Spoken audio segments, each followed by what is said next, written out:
ប្រតិបត្តិព័ត៌មានស្ដីពីស្ថានភាពធាតុអាកាសសូមគោរពជម្រាបជូនអំពីស្ថានភាពធាតុអាកាសនៅព្រះរាជាណាចក្រកម្ពុជាសម្រាប់ថ្ងៃទី9ខែមិថុនាឆ្នាំ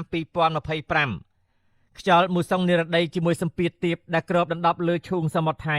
អាងទន្លេមេគង្គនិងសមុទ្រចិនខាងត្បូងមានឥទ្ធិពលមកលើព្រះរាជាណាចក្រកម្ពុជាស្ថានភាពបែបនេះនឹងធ្វើឲ្យចាប់ពីថ្ងៃទី9ដល់ថ្ងៃទី11ខែមិថុនាឆ្នាំ2025មួយតំបន់វាលទំនាបសីតុណ្ហភាពមធ្យមបរិមា24អង្សាសេនិងសីតុណ្ហភាពមធ្យមអតិបរមា36អង្សាសេ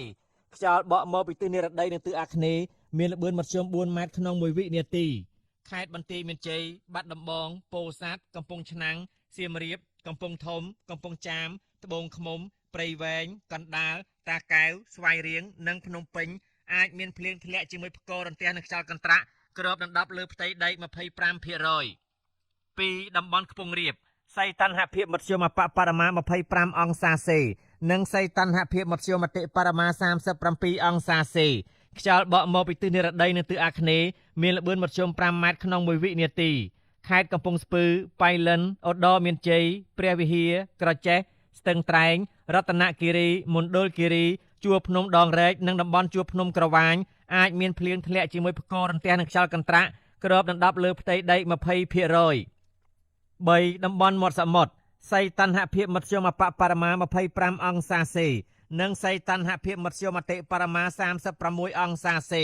ខ្យល់បក់មកពីទិសនិរដីនិងទិសបស្ចិមមានល្បឿនមធ្យម3ម៉ែត្រក្នុង1វិនាទីខេត្តកោះកុងព្រះសីហនុកំពតកែបនិងជួរភ្នំបូកគោអាចមានភ្លៀងធ្លាក់ជាមួយផ្គររន្ទះនិងខ្យល់កន្ត្រាក់គ្របដណ្ដប់លើផ្ទៃដី